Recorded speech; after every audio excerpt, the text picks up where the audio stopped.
Buenas tardes. Muchas gracias al público asistente hoy y también a las autoridades que nos acompañan.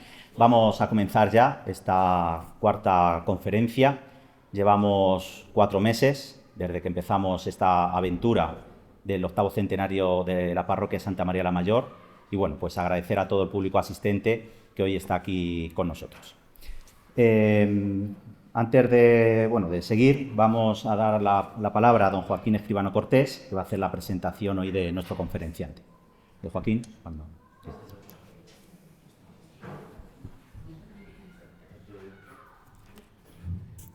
Buenas tardes. Presentar a José Antonio Ramos es para mí una satisfacción muy grande. Somos amigos desde casi siempre, de nuestras vidas.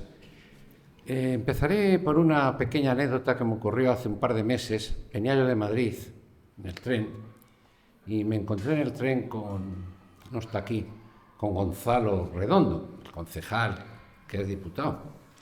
Y hablando, me dice que con David Castellanos, a lo mejor lo conocéis, a lo mejor está aquí, y él, que ha venido a vendimiar 7 años con Cleofé. Cleofé es el padre de José Antonio. Entonces, saco esta anécdota porque es recordar parte de la historia de la economía de nuestra ciudad. Los agricultores ganaban honradamente el dinero para su familia, pero además, cuando había que vendimiar, daban algunos sueldos, sobre todo a gente joven, para que pudiéramos o comprarnos una moto o ir a estudiar o alguna cosa de esas. Bien, pues José Antonio Ramos es hijo de Cleofé Ramos, de un agricultor de esas características en Alcázar, y de Anita Abengózar Tejero, una señora que no está aquí porque es muy mayor, pero que está viva todavía. Me decía ahora Víctor, el nieto de la Juliana de Villena, que José Antonio tiene que ser un trabajador porque ya Cleofé lo era. Bueno, pues es hijo de su padre, de Cleofé Ramos. Viven en La Placeta. Estudió bachiller en el recientemente creado Instituto Miguel de Cervantes de Alcázar. Después estudió arquitectura en la Escuela Técnica Superior de Arquitectura de Madrid. Es arquitecto desde 1982. Posteriormente, en el año 2002, consiguió el título de doctorado, doctor arquitecto honoris causa.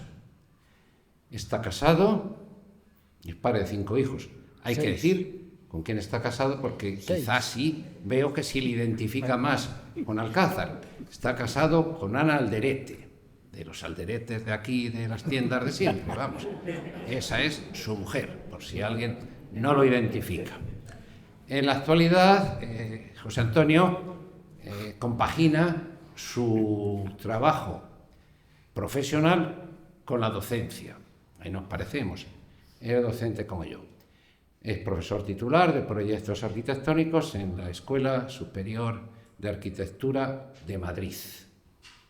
Y, bueno, como tales profesores, ha sido invitado en muchas universidades nacionales y extranjeras a participar. No me quiero alargar en exceso. Bien, destaco una. Ha tenido la suerte de ser invitado en la Academia Española en Roma, que si no la conocéis es una gozada conocerla, una academia que España tiene en San Pietro in Montorio, en Roma, donde becan a los superdotados de nuestra ciudad, de nuestro país. Bien, dice el Evangelio, y es una frase que decimos mucho: por sus obras los conoceréis. Presento a José Antonio algunas de sus obras que tenemos cerca de nosotros. En esta casa, quizá muchos no lo sabéis, si nos vamos arriba, en el salón de plenos, está como está porque José Antonio lo remodeló así. En esta ciudad, muy cerquita, aquí a mi izquierda, tenemos el Colegio de Jesús Ruiz. Su autor es José Antonio Ramos. Allá a la derecha, sin connotación política, tenemos la Escuela de Idiomas. Quizá los mayores recordáis que ahí estaba la Equidad. Un día tuvimos la suerte, siendo Anastasio alcalde, que nos dijeron que nos daban la escuela de idiomas, tras pelearla, por eso hay que pelearlo siempre, pero que había que tener un edificio ya listo cuando empezara el curso, en el mes de octubre. Bueno, pues nos servimos, pudimos comprarle la Equidad a Pepe del Estanco, que era el presidente de la Equidad, y nos engañamos a José Antonio, hizo su proyecto, y la Equidad la transformó en una escuela de idiomas, como está hoy, desde la fachada hasta el interior. En Alcázar, espero que no, quiero hablar de memoria, creo que no se me olvide ninguno, es autor de la sede de Consermancha, quizá la conocéis menos, de la Mancomunidad, porque está metida en una calle en el interior y se ve menos. Es autor de su gran obra, de la residencia Santa Marta, la residencia de las hermanitas de los ancianos desamparados. Es autor también, aunque sea un poco más triste, del proyecto del crematorio que hay en el cementerio municipal. En su trayectoria profesional ha destacado en 3 campos de la arquitectura. Quiero resumir, por yo no alargarme mucho. Ha hecho arquitectura social, arquitectura religiosa, será el tema de hoy, y arquitectura particular. En su arquitectura religiosa, empezamos por ahí, es autor de varias iglesias. Tiene una iglesia de la Santísima Trinidad en la estación de Villalba, en Madrid, tiene una iglesia en Ponferrada, tiene una iglesia curiosísima en Rivas, Vacia Madrid, en donde juega con la luz hasta más no poder, tiene una iglesia, quizás la más nueva que han hecho, en Córdoba, la parroquia de la Consolación. Aquí en Alcázar también nuestras 2 antiguas parroquias, Santa María y Santa Quiteria, lucen en su interior los reformados que en los últimos años José Antonio ha proyectado. Santa María suprimió acertadamente el coro de cuando era colegiata, dando una mayor capacidad al templo, y rehizo la escalera de acceso al camarín. Santa Quiteria, hace unos años, pues se remodeló como está hoy de lúcida y tanto nos gusta. En cuanto a la arquitectura social, quiero destacar de él un centro social en Coslada, en el otro pueblo de los aviones, permitidme que lo tengo aquí escrito. Coslada. Sí, es en Coslada, sí, lleva razón. Un centro comercial en Palma de Mallorca. Tienen ahora en proyecto otro centro en México, no sé en qué parte de México. También han hecho en Socuéllamos un centro social.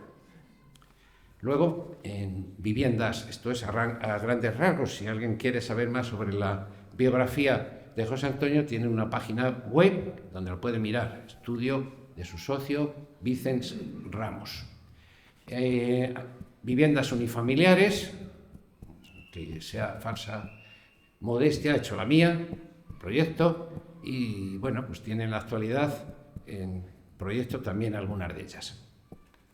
No me resisto a contar una anécdota. Un día pasé a verlo a su estudio y me dice así muy serio: Joaquín, ¿y qué ha salido un concurso para remodelar los alrededores de la Plaza Toros? Yo medio no lo sabía. Y me dice muy serio: ¿a quién dirás que se lo han dado? Me echa a temblar. Me va a decir que alguno del partido, algún enchufado del ayuntamiento. Bueno, ¿a quién se lo han dado? Dice: a mis hijos. Sus hijos, que son también arquitectos, 3, son autores por un concurso que ganaron de la urbanización de los alrededores de la Plaza de Toros, que eso sí que es general, que nos gusta a todos. Todos los alcazareños nos sentimos orgullosos de esa plaza.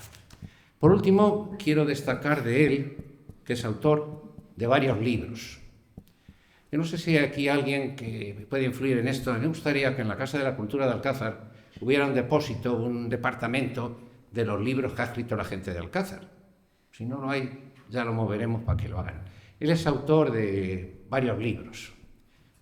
Uno es Conversaciones de Alcázar de San Juan, otro es en base a su tesis doctoral Teresianum, otro es El valor del dibujo, lo voy a leer a través del pasado del dibujo, otro del alba al atardecer y otro del abismo al infinito.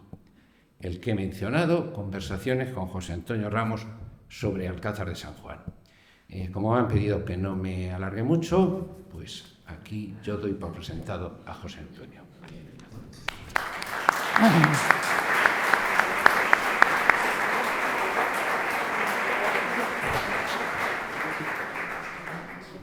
Darle la palabra a doña Patricia Benito, que va a saludar en nombre del Ayuntamiento, ya que nos acogen aquí en esta casa consistorial. Cuando quieras. Hola. Bueno, pues muchas gracias a todos y todas por acompañarnos esta tarde, y muchas gracias a José Antonio y a Eduardo y a todos los que estáis participando y a todas las que estáis participando en la inmensa cantidad de actividades que tenéis programados a lo largo de este año. Y bueno, la religión no es solamente fe y tradición aquí en Alcázar, también es arquitectura, entonces va a ser muy interesante poder escuchar las explicaciones que nos va a dar José Antonio acerca de nuestra querida iglesia de Santa María. Así que nada, yo termino aquí porque lo interesante es lo que van a decir ellos y, insisto, muchas gracias y buenas tardes a todos, gracias por haber acudido.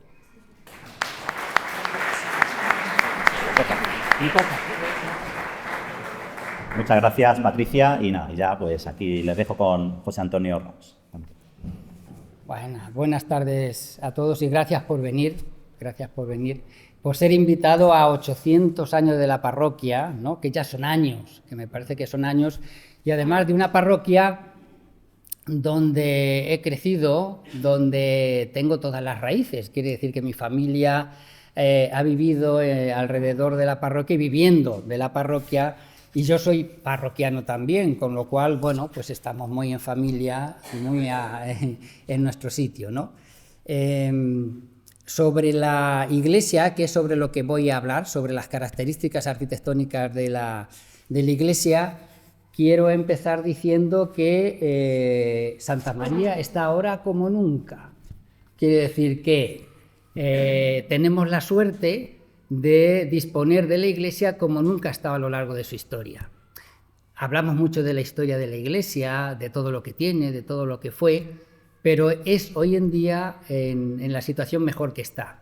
Eso quiere decir que la arquitectura que está para vivirla, para hacerla presente, por muy antigua que sea, la estamos viviendo todos nosotros, y por lo tanto yo me voy a dedicar a hablar de la iglesia hoy, cómo está hoy, ¿no?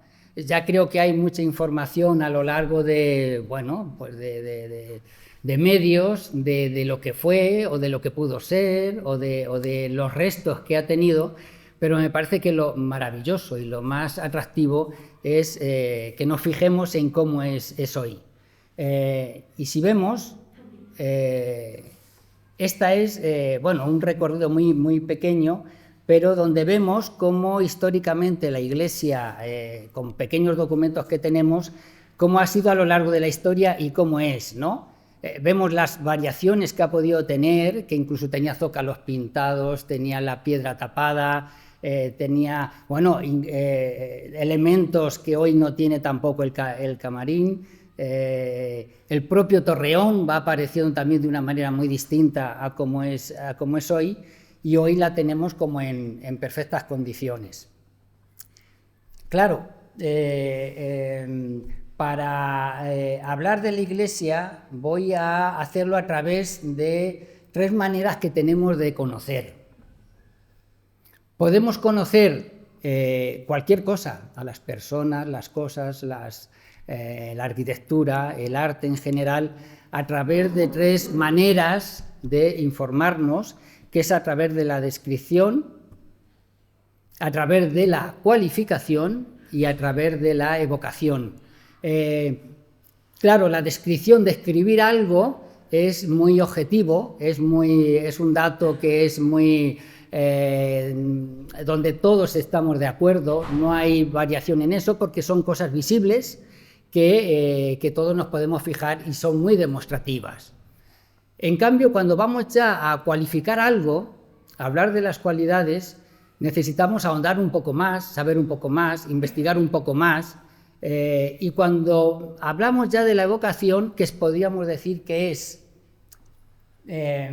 producto de la contemplación, quiere decir, no es como si dijéramos el saber superior que existe, no viene ni de la descripción ni de las cualidades de las cosas, sino de la capacidad que tienen de evocar, la capacidad que tienen de introducirse en el misterio.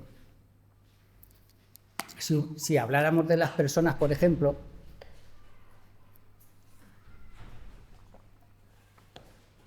describir a una persona sería muy fácil, porque, pues bueno, es alto, es bajo, es moreno, rubio, tiene los ojos castaños, tiene tales características, ¿no? Y todos estaríamos de acuerdo en que eso no tiene ninguna duda, ¿no? Si habláramos de las cualidades, ya tendríamos que saber un poquito más, tendríamos que ver, ese conocimiento nos tendría que llevar a ver si es tranquilo, sosegado, si es nervioso, vamos a ver si es alegre, si es dicharachero, si es hablador, si es silencioso, si es más reservado, pero para eso necesitaríamos ya investigar un poco más, ¿no? Y si habláramos de lo que esa persona puede evocar, ahí ya estaríamos metiéndonos en terrenos muy interesantes, porque la evocación nos lleva a la inspiración, a que una persona, a través de verla, pudiéramos admirarla y nos pudiera inspirar. Y por lo tanto, eso ya es una cuestión de un saber que, como si dijéramos, superior y más avanzado. Bien, el arte en general tiene esta misión, que es, como decía José Ángel Valente, tiene la misión de llevar al hombre a lo abierto. Él lo refería a la poesía, pero evidentemente cualquier actividad artística, desde la pintura, música, ¿no? La música la podemos comprender muy bien, ¿no? Cada uno de nosotros cuando escucha música es capaz de adentrarse en lo inefable, ¿no? En algo que no se sabe explicar bien, ¿no? Que solo los escritores, poetas o pintores saben cómo expresar de manera maravillosa. Quiere decir que se adentra en un terreno inefable, ¿no? Inefable. Bueno, todo eso se produce a través de la vocación y de la contemplación, ¿no? De todas las cosas. Bueno, pues si nos metemos ahora con la iglesia de Santa María, la iglesia de Santa María para describirla, que es la parte más fácil de describirla, yo creo que no va a tener duda ninguna, pero creo que tenemos que pasar por ahí porque si la describimos vamos a detectar muchas cualidades que tiene y a través de las cualidades seguramente vamos a llegar un poco más allá, ¿no?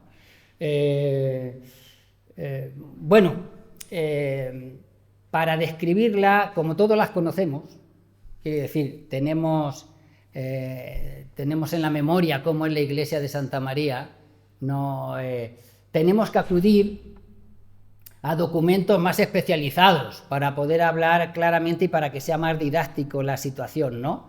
Tengo que acudir sin más remedio a lo que sería una planta y una sección de lo que es la iglesia, donde nos explica muy bien cómo está constituida toda ella. Si la podemos leer todos juntos, veremos que tiene una nave central muy obvia, ¿no? que es muy larga, que culmina en el presbiterio, que tiene dos naves laterales, que la nave central tiene una bóveda con lunetos, que son los que hemos podido ver antes, con naves laterales también con bóveda de crucería, que a los pies de la iglesia todo lo que es el deambulatorio y naves laterales se unen a través de un deambulatorio de una estructura más estrecha. No sé si esto no se ve.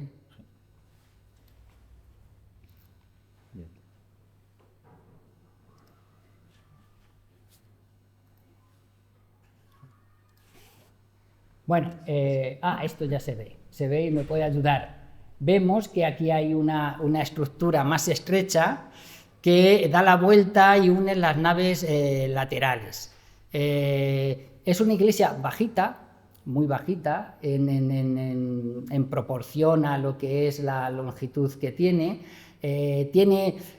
Comienza en la nada, quiere decir que sus testeros y sus pies no tiene una significación especial, pero al llegar a lo que es el presbiterio, no tiene tampoco crucero, quiere decir que la nave culmina toda en el presbiterio, el crucero realmente no lo tiene, lo que pasa es que sí tiene muy señalado lo que son las capillas extremas, porque una es la capilla de Santísimo, con lo cual hay un eje importante que se sitúa ahí, y por el otro lado hay también otra capilla votiva que es camino de todo lo que es el trayecto hacia el camarín y hacia todas las construcciones que envuelven como un estallido alrededor del presbiterio todo lo que es la iglesia.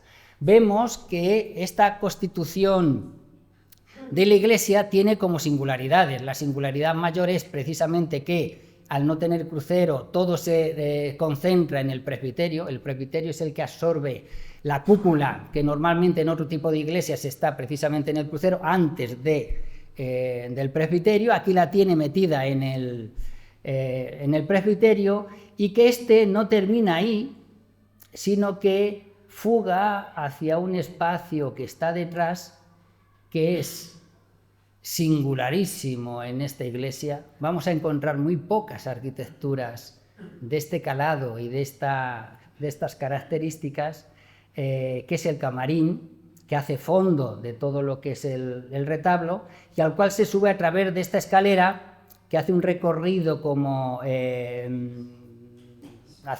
largo hasta poder llegar al camarín, ¿no?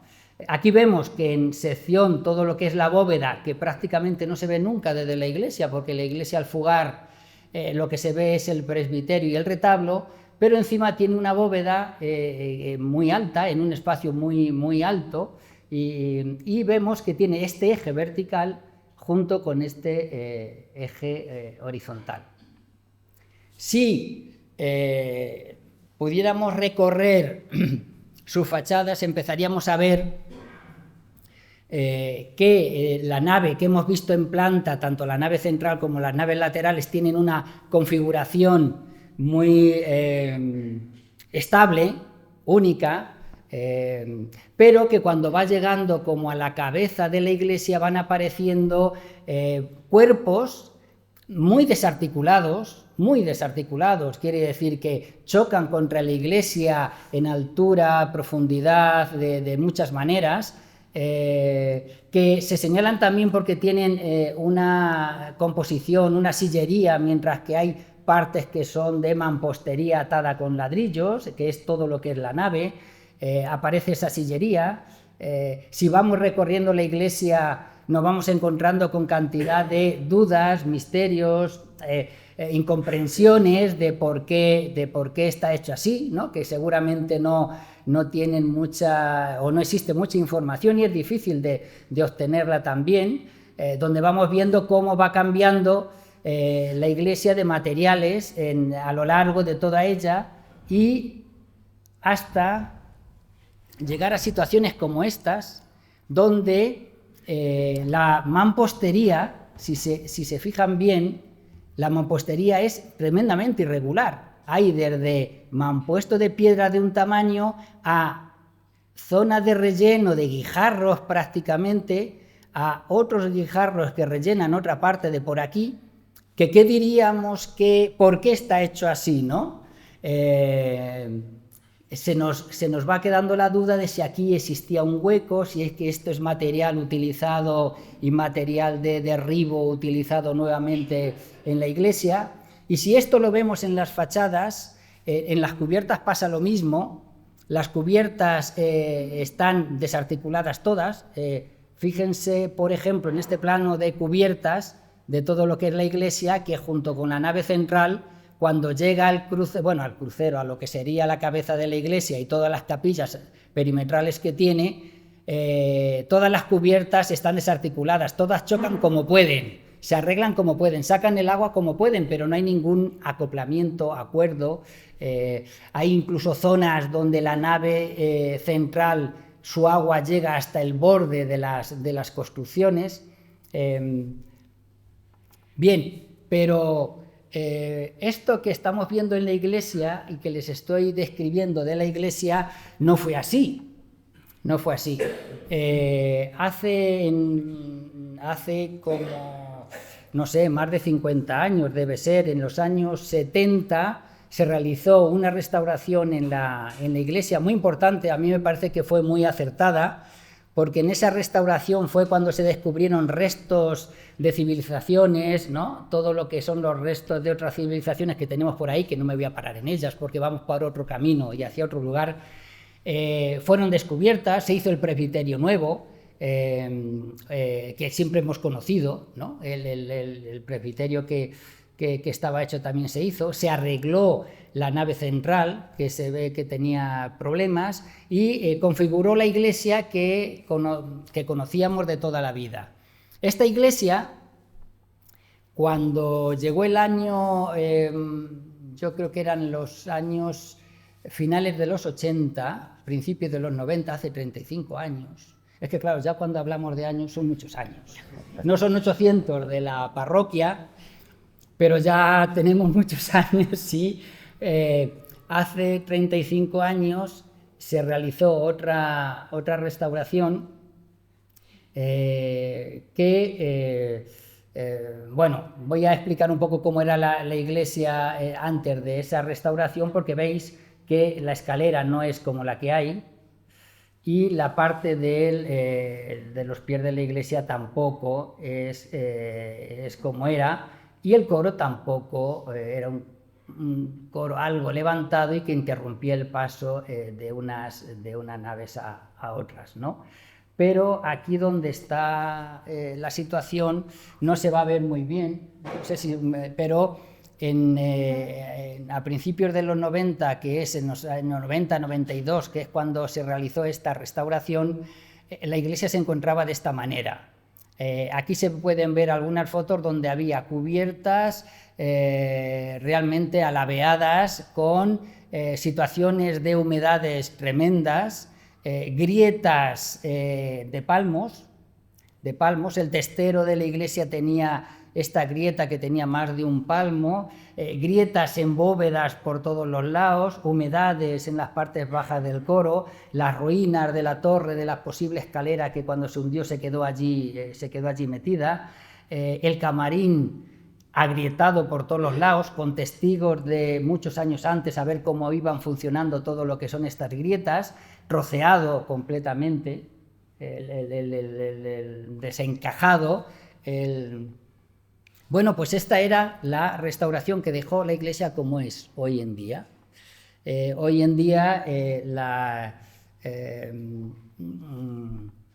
su configuración y en el arreglo de cubiertas, se arreglaron todas las cubiertas, se arregló parte de las portadas, aunque luego las portadas han sido restauradas ya por la parroquia en épocas sucesivas, pero a nivel espacial de la iglesia la transformación mayor estuvo en el coro, en esta parte de aquí, que ha pasado a ser esta parte de aquí, y en la subida al camarín, que me parecía que era como un elemento esencial en la importancia de la arquitectónica de la iglesia, también como elementos constitutivos.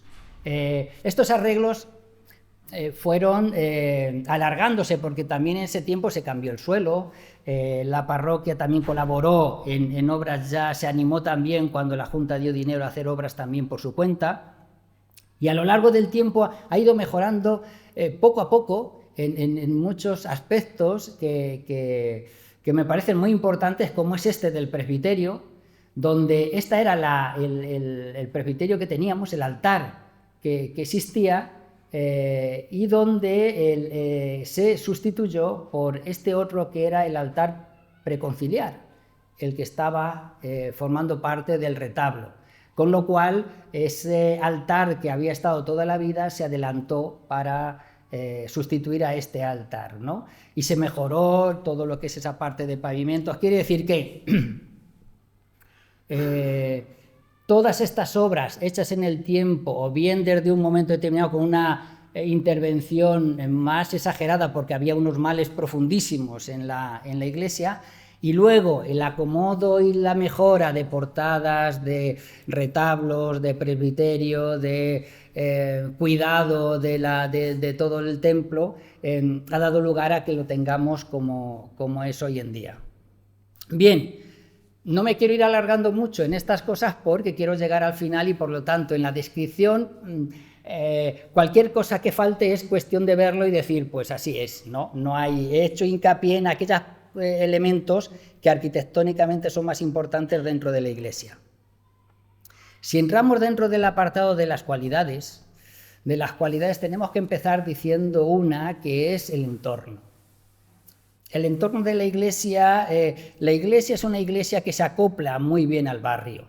Es una iglesia que frente a otras, que luego vamos a tener alguna comparativa, es, podríamos decir que muy humilde, no apabulla, no sobresalta, no se impone.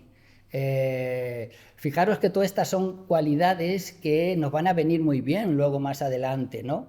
Es una iglesia de barrio que se acomoda y todo lo que está, si hay al lado una casa, hay al lado una plaza, lo que haya al lado, dialoga muy bien con la iglesia, porque la iglesia tiene ese tamaño urbano maravilloso que va dejando como estos recintos donde convive perfectamente un elemento de nave largo con el torreón alto, con el cubillo como un punto esencial también en la perspectiva. Entonces estamos hablando de un entorno que tiene mucha calidad y es muy reconocible y muy estable urbanísticamente, ¿no? Creo que tiene un valor importante. Otra cualidad es precisamente, viene de lo que hemos hablado al describirla, que es su nave. Creo que hay tres elementos que van a ir saliendo continuamente, que es la nave,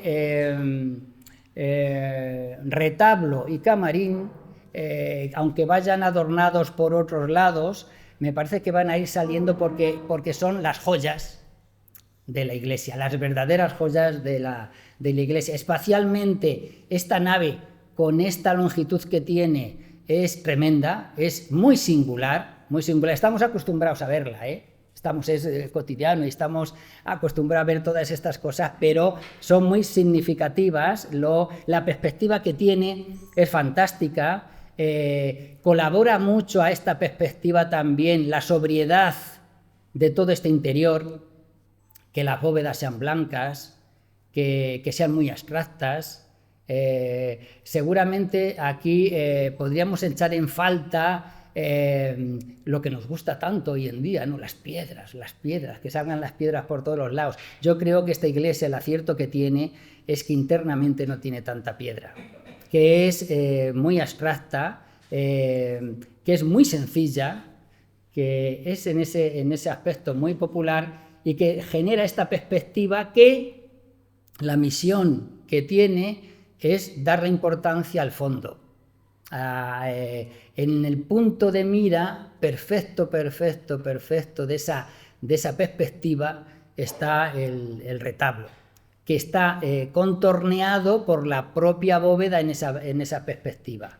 Si nosotros nos acercamos, solamente acercándonos, en ese proceso de irnos acercando hasta el retablo, va apareciendo lo que tiene encima, que es como ese otro sentido vertical de la cúpula que prácticamente los fieles nunca vemos o percibimos poco, pero que está ahí, ¿no? Hay que acercarse mucho para que realmente coja protagonismo.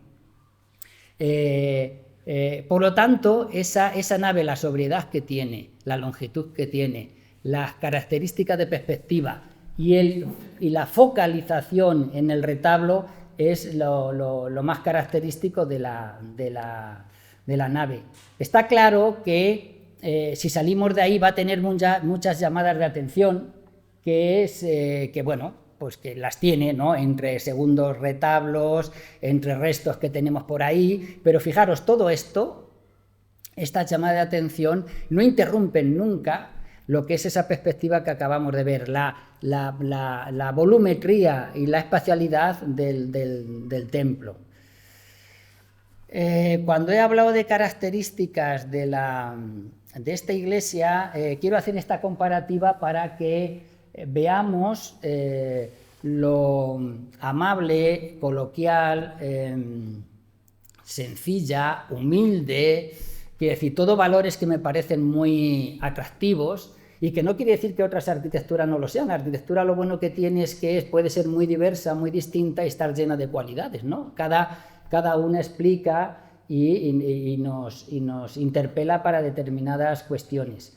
Pero comparándola solamente con las iglesias de Alcázar, la iglesia de Santa María es muchísimo más larga que ninguna de las otras iglesias. Evidentemente la de Santa Quiteria está cercenada, le faltan 2 cuerpos, quiere decir que si le añadiéramos 2 cuerpos a la iglesia de Santa Quiteria, mucho más herreriana, como si dijéramos, y más volumétrica, se acercaría más a la longitud, pero estamos en diferencias de más de 12 metros de longitud, pero es la mitad más baja. Lo cual quiere decir que estamos como recogidos, tiene ese ambiente un poco más románico o de iglesia que acoge más o que es más íntima que el resto de las iglesias, que son tremendamente altas, ¿no? Que llegan casi a 18, casi 20 metros de altura. Bueno, pues todo esto no es un demérito, ni tampoco un demérito para las otras, es una cualidad de la iglesia de Santa María, ¿no? Otra joyita que tenemos es el retablo. Vamos a ver, aquí he querido traer una referencia de retablos barrocos de alto valor histórico y artístico. Bueno, aquí tenemos uno del mayor de los Churriguera, eran 3 hermanos, y el mayor hizo este retablo, que lo he traído porque tiene características similares al retablo de Alcázar, aquí los podemos comparar, pero tanto en este retablo como en estos dos, que son también en singulares, en Valladolid y en Tordesillas, si nos quedamos con ellos un poco en la retina, vemos que se basan en el alarde, en el relleno, en la confusión, en la demasía, ¿no? Y fijaros también en la proporción. Uno alargado y alto, el otro bajito, un poco taquete, ¿no? El de Churriguera tiene mejor proporción, pero también culmina con unas estructuras en la parte abovedada de arriba extrañas que interrumpen todo lo que es la espacialidad de lo que sería una cúpula. Bueno, pues aquí voy a hacer una especie de no sé, de valoración de patriótica, ¿no? Nuestro retablo es mejor.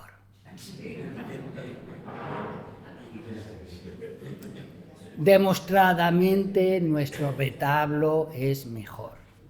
Es mejor. Es mejor porque tiene unas proporciones exquisitas, maravillosas.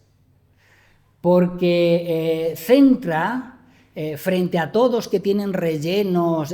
Vamos a ver, los retablos barrocos, siendo de una artesanía especial y maravillosa,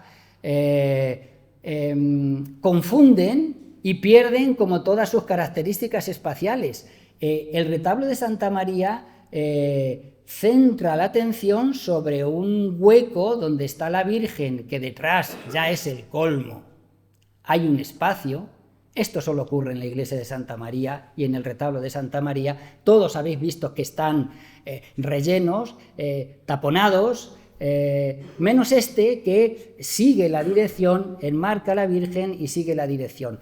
Pero luego tiene como el marco de la Virgen, tiene una primera estructura, y como es una estructura cóncava que sale para afuera, las columnas salomónicas se retuercen y hacen todo lo que es el ábside, conforman todo lo que es el ábside.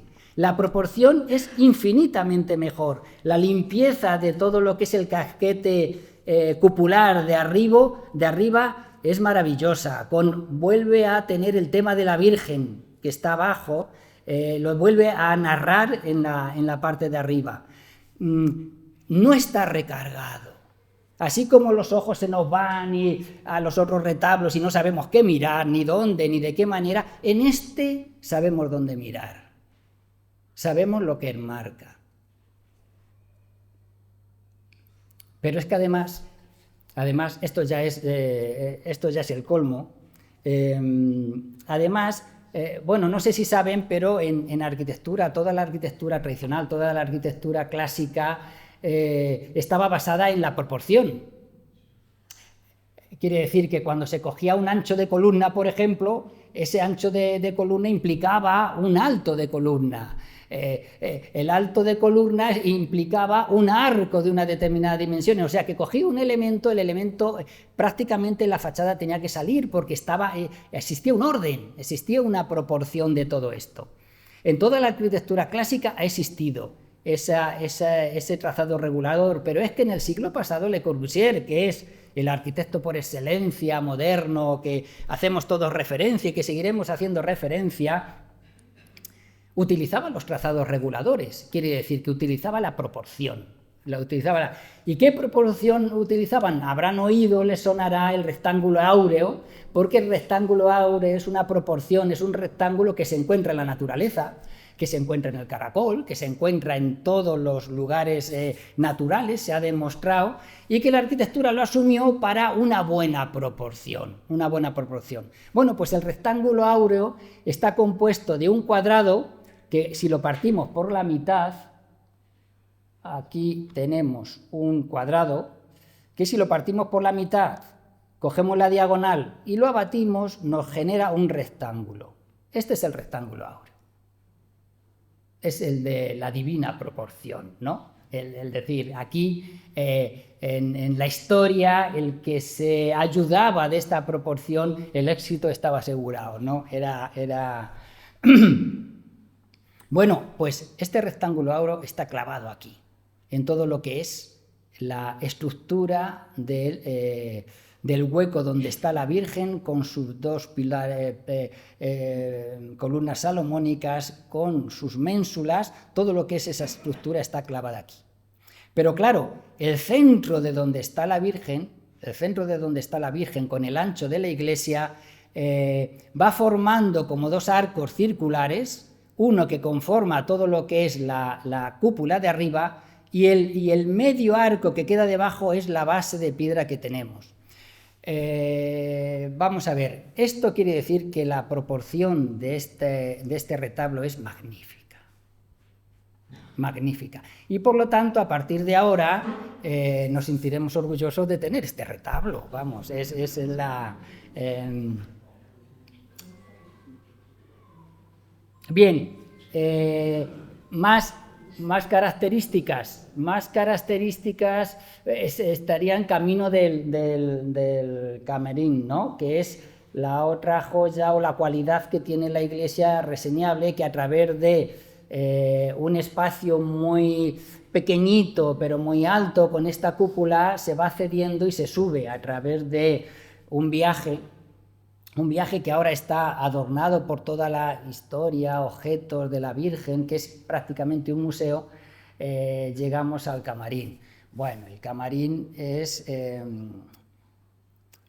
vamos a ver, el camarín, sus características, nos hemos fijado siempre en la decoración, que evidentemente es muy importante, que está llena de letrero, de simbología, rehecha precisamente y hecha en el año en que se restauró toda la iglesia, ¿no? Está llena de elementos, pero yo, claro, como arquitecto tengo que señalar lo que me parece singular desde el punto de vista arquitectónico, que es un espacio atravesado en todas las direcciones. Quiere decir que en el camarín aparece como ventanales en todos los lados, quiere decir que la luz la atraviesa este, oeste, norte, sur. La que le falta en el oeste es precisamente el hueco donde está la Virgen, quiere decir que en proyección estaría en el ventanal de la nave testera. se atraviesa en vertical con la cúpula, que siempre ha significado como el cielo, el cosmos, ¿no? El elemento superior que tenemos, pero es que también flota, también flota. Y no flota porque ahora tengamos este suelo que yo creo que ha mejorado como la percepción del camarín, porque esas cosas que podían quedar un poco ocultas, a través de los reflejos, empieza a funcionar también el suelo, que estaba como tapado porque no lo podíamos pisar, porque era una azulejería demasiado exquisita para ser pisada y se podía estropear. Pero que envuelve y que le da una dimensión también de profundidad a todo lo que es el camarín, ¿no? El camarín arquitectónicamente está compuesto de todas las direcciones. Y ahora que podemos sacarle lustre al suelo, quiere decir que el suelo está como encerado, como si dijéramos a través de este vidrio, vemos como los reflejos de todos los ventanales le dan como esa profundidad que tal vez le faltaba históricamente, porque esto lo teníamos que tener tapado, ¿no? Bueno, claro, como es el lugar de la Virgen, es donde habita la Virgen, evidentemente aquí están las relleno de flores permanentes, ¿no? Bueno, a la Virgen se le llevan flores un 3x2, ¿no? Y se le llena de flores en todas las en días muy señalados, ¿no? Aquí las tiene siempre, ¿no? Acompañado de toda esta cadencia de ángeles que van narrando un poquito como todo ese viaje desde el cielo hasta la tierra, ¿no? Y aquí quiero señalar también una peculiaridad, una anécdota, porque este camarín, yo le tengo especial aprecio a este manto de la Virgen. Le tengo especial aprecio porque además, bueno, es blanco, y creo que es el que chupa cómo es el camarín. Porque está adornado de oro, o sea, bordado en oro y color, lleno de flores que son como como si las hubieran cogido de ese camarín que rodea a la Virgen y se las hubieran ido pegando alrededor de ella, y que creo que es cierto que este manto se estropeó porque la tela no era buena o algo así, y se volvió a hacer con una tela mejor y se volvió a bordar, pero fijaros, el bordado actual, la foto no es que sea maravillosa, frente al bordado antiguo, es el mismo, quiere decir, si nos fijamos en todas las cosas es exactamente igual, pero ha perdido parte del color. Al ser bordado de nuevo, se ha agudizado más el oro y se ha minimizado menos el color, ¿no? ¿Cómo vamos? Mal. Bien. No, quiero veros las caras, a ver cómo vamos. No sea, nos aburre. No se duerme. Aguantamos otro poquito. Un poquito más. Aguantamos otro poquito.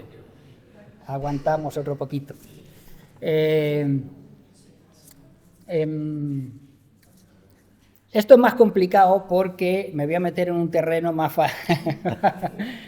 farragoso, pero hay que meterse. Porque, vamos a ver, sabemos que si no contemplamos no sabemos, que si no llegamos a contactar en nuestras vidas con momentos de contemplación, ¿qué quiere decir? Contemplación es observar algo que al observarlo nos lleve más allá. Quiere decir que si vemos a un amigo no sé qué tal, que al observarlo, estar con él, nos lleva más allá, estamos empezando a saberlo contemplar. Si vemos un cuadro por casualidad y viendo ese cuadro, aunque no sepamos de él, porque a veces parece que, hombre, es bueno saber, nos ayuda a comprender las cosas, pero una persona que no haya visto nunca una pintura o un cuadro determinado, se puede poner frente a un cuadro y notar que algo está pasando, que eso le está evocando, que está teniendo como sentimientos o conocimientos que le alargan la mirada y lo llevan como a otro punto donde hay una información difícil de captar. Yo creo que todos los que estamos aquí hemos notado esos momentos. Y hay algunos, como he dicho, que son muy especiales porque la música, que es muy sensitiva, hay determinadas músicas que nos vuelven muy entrañables, que nos hacen recordar, que nos llevan a nuestra juventud, que nos llevan a nuestros mayores, que vemos la intensidad de la vida, el valor que ha tenido, y a veces nos despiertan de determinados aburrimientos, porque también somos así, ¿no? Entonces, claro, el arte, la naturaleza, ¿quién ante la naturaleza no ha salido y ha vuelto de otra manera y se ha quedado mirándola y no sabe decir que ha visto, ni sabe explicarlo, pero él ha tenido una experiencia extraordinaria? No sabemos decirlo con palabras, con lo cual, cuando contemplamos, transmitir lo que contemplamos casi es imposible. Solo los artistas lo saben hacer. Y luego a los artistas hay que saberlos ver, porque luego también... pero ante la naturaleza lo vemos muy fácil. Ante la música lo vemos muy fácil, lo vemos que esto ocurre, ante la poesía nos cuesta más, porque requiere que nos den en el toquecillo, parece que necesita un poquito más de preparación, ¿no? Pero evidentemente, decían de Lorca, lo que os he comentado, que tenía la capacidad de captar lo inefable, o sea, lo que no tiene palabras, lo que no se puede definir, lo que está detrás de las cosas. Bueno, pues contemplar es poder llegar ahí, evocar es poder llegar a ese otro paso, y que toda persona humana está capacitada para ella, sepa, no sepa, esté o no esté, porque yo estoy seguro que mi padre, cuando se presentaba en Santa María, tenía una actitud contemplativa.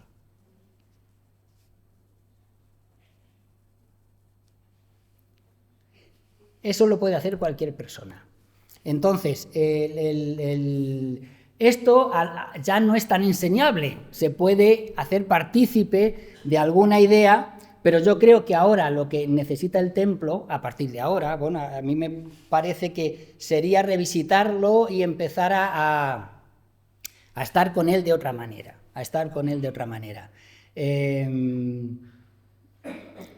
Claro,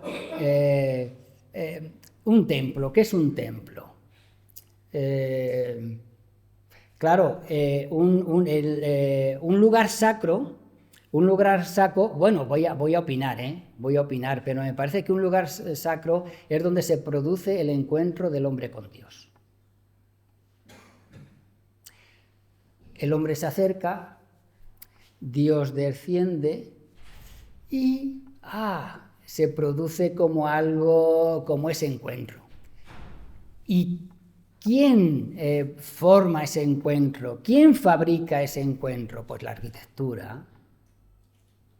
La arquitectura es la encargada de hacer coincidir a Dios y al hombre. Y por lo tanto, el arte sacro, el objetivo que tiene, puede ser funcional. Sabemos que la arquitectura tiene que ser funcional y todas esas cosas. Bla, bla, bla, bla, bla.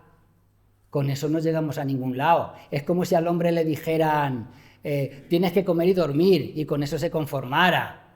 Dice, no, hombre, no. Somos emociones, somos sentimientos, somos más que comer y dormir. Bueno, pues la arquitectura no es funcional solamente. Es que tiene que tener entros algo y de... No. Por supuesto. Pero tiene que tener algo más. Entonces, el arte sacro tiene como esa misión. Entonces, claro, se produce esto en Santa María.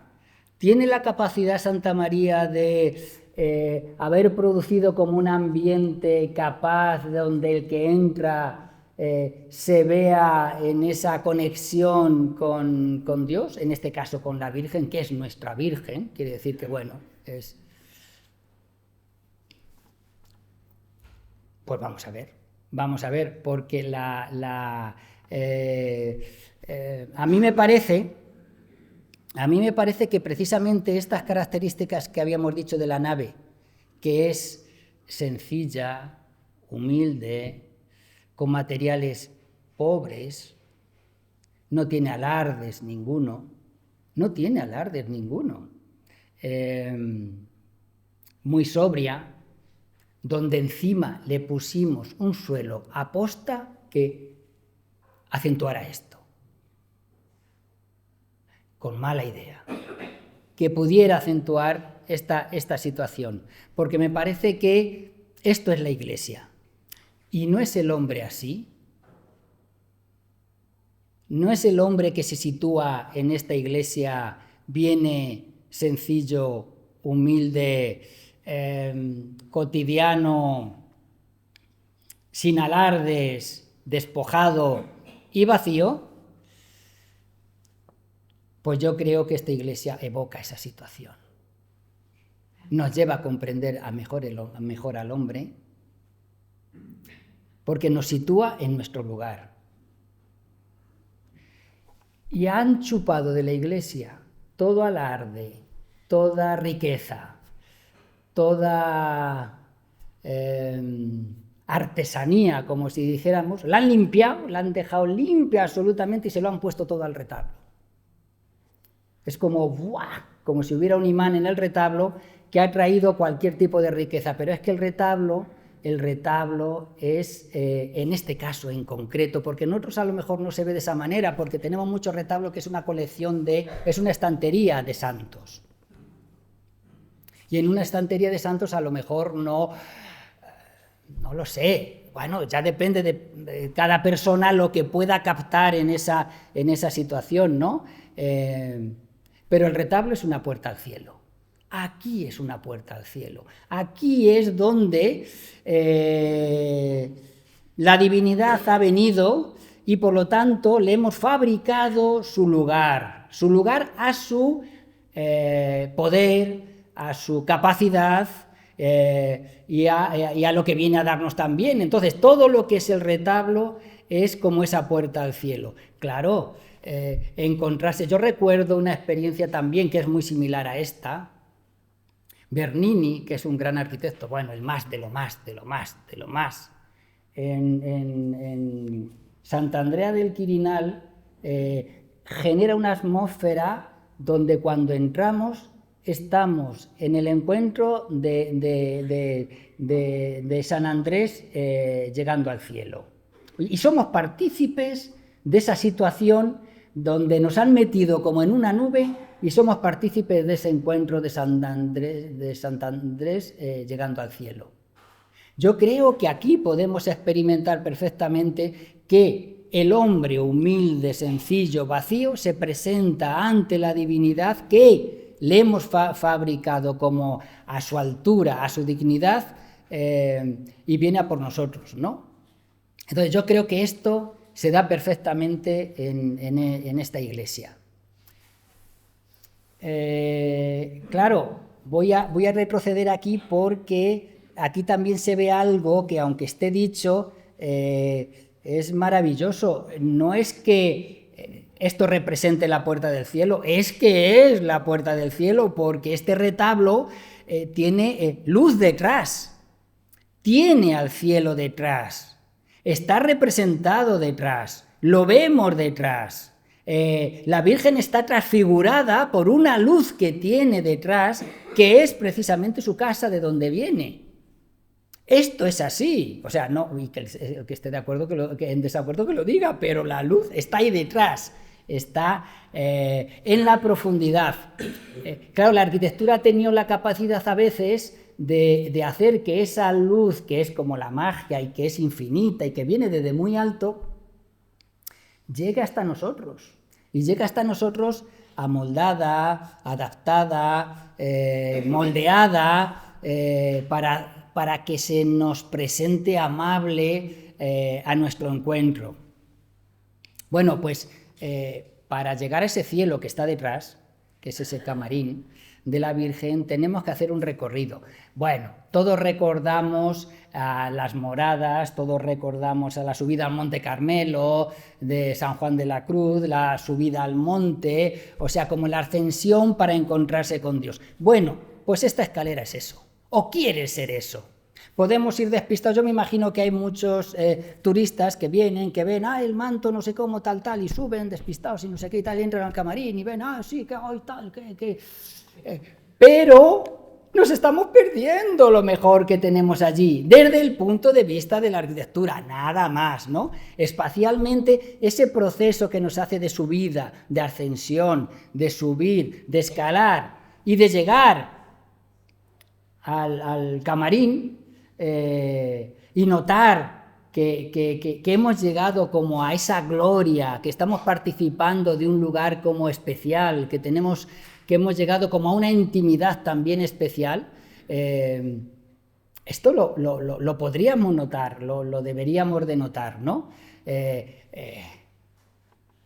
Bueno, vuelvo a decir un poquito las características que tenía antes, pero no es necesario repetirlo, porque creo que el camarín es ese lugar donde habita la Virgen, ¿no? Donde habita la Virgen. Y voy a hacer incisión en algo que no sé si habrá pasado desapercibido, pero el camarín tiene 4 espejos.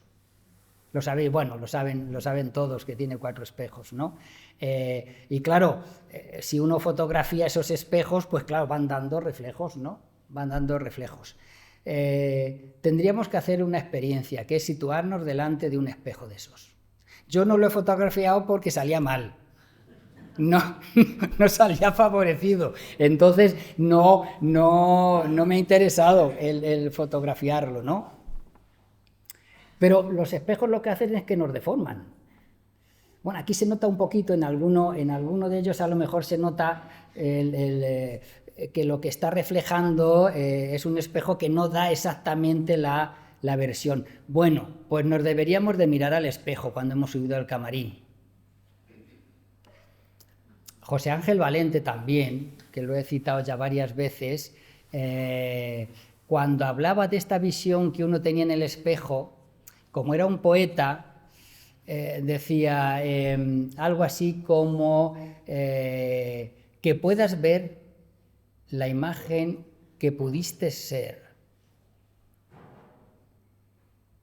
Que puedas ver la imagen que pudiste ser.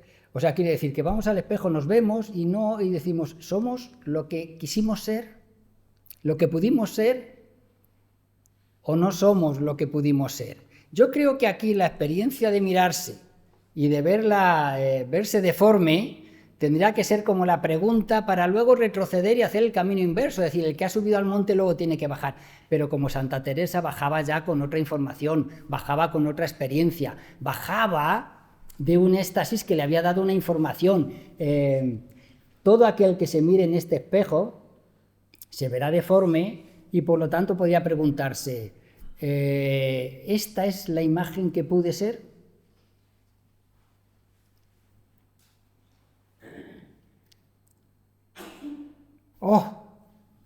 Difícil contestación. A ver quién es el curro que dice, sí, es la imagen que yo tenía, era que quería ser, ¿no? Bueno, pues eso a mí me parece que es otra lección de subir al camarín, de bajar y decir, a partir de ahora quiero ser la imagen que pudo ser o que puede ser todavía, ¿no? Que todavía puede ser.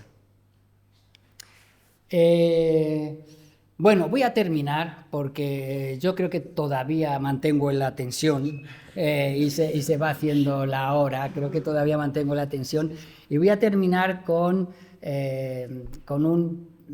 un pequeño resumen porque la Iglesia, como veis, comienza en la nada, o sea, quiere decir, ese testero es nada, es un acabar, las cosas se tienen que acabar y se acaban, punto, o tienen que empezar y empiezan, punto, no tiene más que... pero eso que comienza no siendo nada, termina siendo mucho, termina rodeando a toda la Iglesia como un racimo de elementos, que todos buscando cómo expresar mejor ese contacto con Dios. Hay elementos que no son de tanta calidad, como es la parte superior de la que envuelve todo lo que es la cúpula del presbiterio, es la de peor calidad, con diferencia de cuando se hizo la restauración. Se iba con la intención de que se quedara en piedra, pero no había piedra. Quiere decir, eso era lo peor de lo peor de lo peor construido, y por lo tanto creo que está muy bien pintado, enlucido y tapado de esta manera. Como hemos hablado de una iglesia que comienza en nada y termina en mucho, claro, es una iglesia que se ha hecho con el tiempo. Con el tiempo, con 800 años, como poco, ¿no? Se ha hecho con el tiempo. Pero os voy solamente a nivel también de anécdota, os voy a enseñar lo que podría ser su hermana actual, una iglesia de reciente creación que estuviera hecha hoy en día y que he encontrado que puede servir para ver cómo el tiempo ha pasado, ¿no? Una iglesia que comienza en nada y termina también en una explosión igual. Esta iglesia comienza en una arista, ni siquiera en una fachada, comienza en una arista y termina en una explosión de lucernarios, de elementos que brotan y que se lanzan hacia el cielo. Claro, no hay historia, es una cuestión que empieza ahora su historia, ¿no? Pero que tiene similitudes con todo lo que aprendemos de la historia, con todo lo que nos deja la historia. Y claro, tenemos que hacer un retablo, pero este retablo ahora no tenemos los artistas, artesanos, ni las cualidades que existían antes, ni son esos tiempos tampoco, ¿no? Entonces nos tenemos que acercar a hacer un retablo de otra manera, ¿no? Entonces este retablo es un retablo de luz. No tenemos más. A veces somos tan pobrecicos que solo tenemos como, bueno, unas paredes que podemos pintar de blanco y una forma de retablo. Lo que ocurre es que, así como en la iglesia de Santa María la Virgen está transfigurada por la luz que tiene detrás y que ha bajado a nuestro encuentro, y que la tenemos ahí continuamente, aquí el efecto que produce la arquitectura es otro efecto mágico, que sí lo podemos conseguir, que es que la materia se convierte en luz. En estos lucernarios, la materialidad que tiene, al fugar y al dar a norte, que no entra un rayo de sol nunca por esos lucernarios, la materia se convierte en luz y la luz se convierte en materia. No hay borde. Claro, que físicamente podamos construir materia que se convierte en luz es difícil. Es difícil. A ver quién dice que la materia se convierte en luz. Bueno, la arquitectura puede conseguir que la materia se convierta en luz y que haga un paso de uno a otro sin solución de continuidad, que sea como una otra luz que yo creo que también viene desde el infinito y que nos llega también a nosotros. Claro, la arquitectura y la vida entera yo creo que es muy integradora, que integra como conceptos muy, muy contrarios, ¿no? Vamos a ver, cuando entramos a una iglesia nos vemos superados, ¿no? Nos vemos como... pero al mismo tiempo acogidos. ¿quién en la vida nos supera y al mismo tiempo nos acoge? Es difícil, pero eso existe, ¿no? Unir la materia con la luz, pues eso existe, ¿no? Unir lo infinito con lo finito, pues eso existe, ¿no? Todos estos contrarios estamos viendo que están unidos, que el hombre es materia, pero también es espíritu, y dices, bueno, pues también estamos uniendo ambas cosas, ¿no? Bueno, pues a ver si somos capaces de integrar estos conceptos tan hermosos, ¿no? Bueno, y por mí, Ya, pues.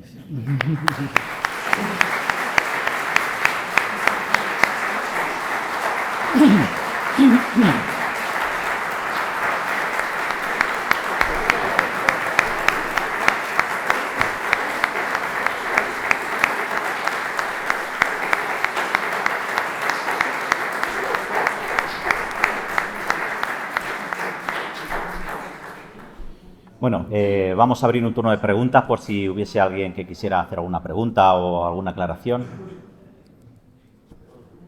¿Nadie se anima? Pues nada, José Antonio, muchas gracias. Yo creo que... perdón.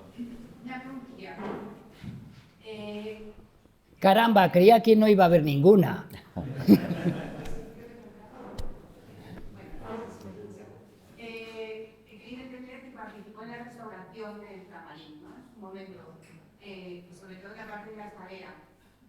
Sí, bueno, restauramos la iglesia, lo que pasa es que el camarín lo restauró un artesano de aquí de Alcázar maravilloso. No hablo tanto de las pinturas sino de la parte arquitectónica de la escalera, que es Sí.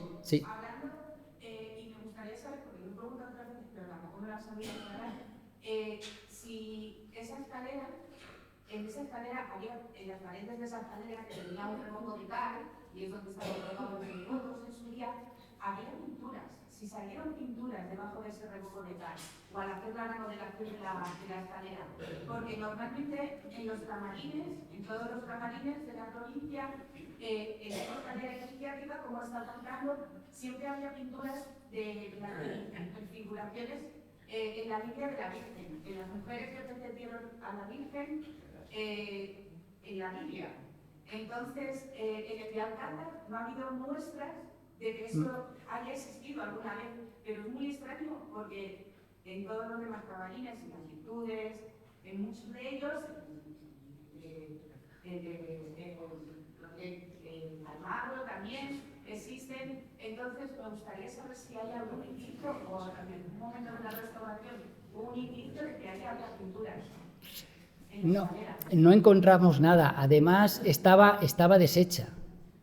Estaba hecha en muy mal estado y no encontramos nada porque, fíjate, se tiró todo, o sea, lo tuvimos que demoler y no encontramos nada. Eso es lo que tiene Santa María a veces, que parece que tiene que dar pistas para algo y debería ser algo y luego se nos ha quedado perdido como en un enigma, ¿no?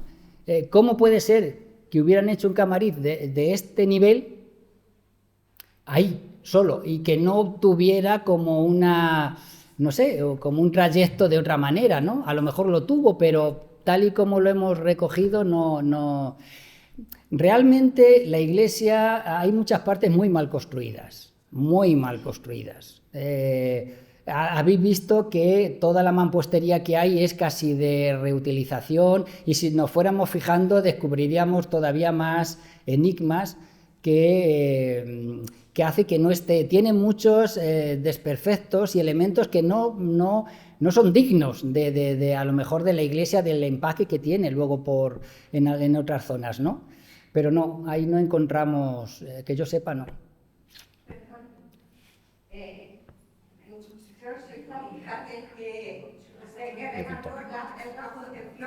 Gabriel. Es hija de Gabriel Arias.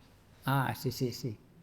Entonces, él estuvo estudiando eso, lo de la subida al camarín, mucho tiempo y pensó que quizá hubiera otra escalera por otro sitio. por debajo de la sacristía o por otro sitio, que no fuese esta entrada. La entrada es, pues tal vez, porque la entrada es rarísima, porque se produce en el punto más delicado, que es donde cae el apoyo, o sea, donde hay una arista construida en la diagonal. Nunca se nos ocurriría entrar en esta sala por la esquina, o sea, por ahí, ¿no? Rompiendo, entraríamos por ahí, o entraríamos por aquí, o entraríamos por abajo, o entraríamos por algún lado, ¿no? Pero es en la diagonal por la que se entra, ¿no?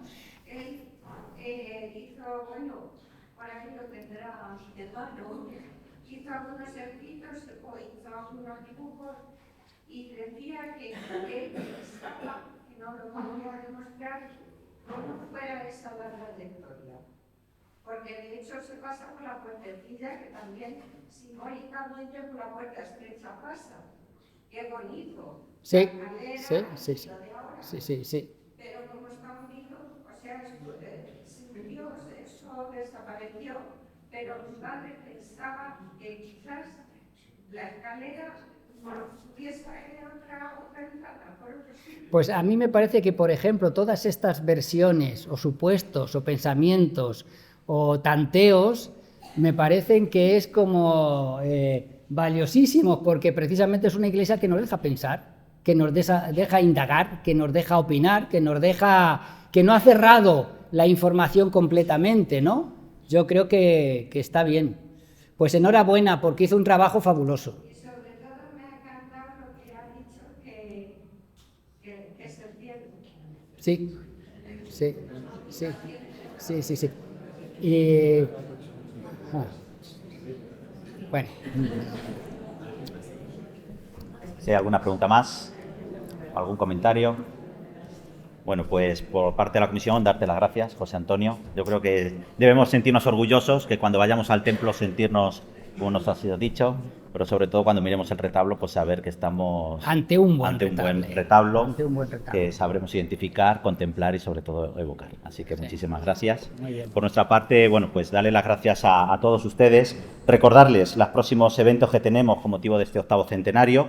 Seguimos adelante con la acción caritativa, que es la venta de productos del 8º centenario, que es siempre el último domingo de cada mes, que en este caso va a ser el 26 de abril. A la salida de misa de 12, es decir, a las 12:45, pues estará a la venta los productos del 8º centenario. Recordarles que todo lo recaudado va a la diócesis cubana de Cienfuegos, cuyo obispo también es natural de Alcázar de San Juan y de la parroquia. También otro evento va a ser la peregrinación a la Catedral de Toledo, que será el próximo viernes 1 de mayo. A la visita visitaremos también la experiencia Lúmina, pero bueno, ese aforo ya está completo. Recordarles también que el próximo domingo 3 de mayo a las 5:30 tendremos la procesión extraordinaria magna y mariana por las calles de costumbre de las procesiones de Santa María. Para aquellos vecinos cuyas calles pase la procesión, podrán adquirir colgaduras para las ventanas y los balcones por 12 euros en la sacristía o en la casa parroquial.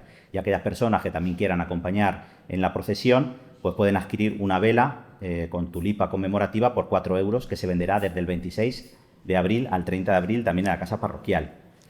La próxima conferencia será el 21 de mayo, será en el templo, con el título El Patronazgo de la Virgen del Rosario, ofrecida por don Joaquín Escribano, y será a las 21, a las 9 de la tarde. También estamos organizando la peregrinación a Roma, que será del 4 al 9 de diciembre. Celebraremos misa en la tumba de San Pedro, otra misa en Santa María la Mayor, visitaremos los museos vaticanos, el Foro Romano y, bueno, pues más actividades que tendremos allí. Así que quienes estén interesados, pues también pueden preguntarnos o en la casa parroquial o en la sacristía. Así que a todos ustedes animarles a la participación y, bueno, pues en el próximo evento nos volveremos a ver todos. Y ya pues para acabar, llamo la asistencia del párroco y de doña Patricia Benito pues para entregarle un detalle a la conferencia. ¿Ah, sí? Bueno. Para que no se te olvide. Si no me vais a... Para que no se te olvide.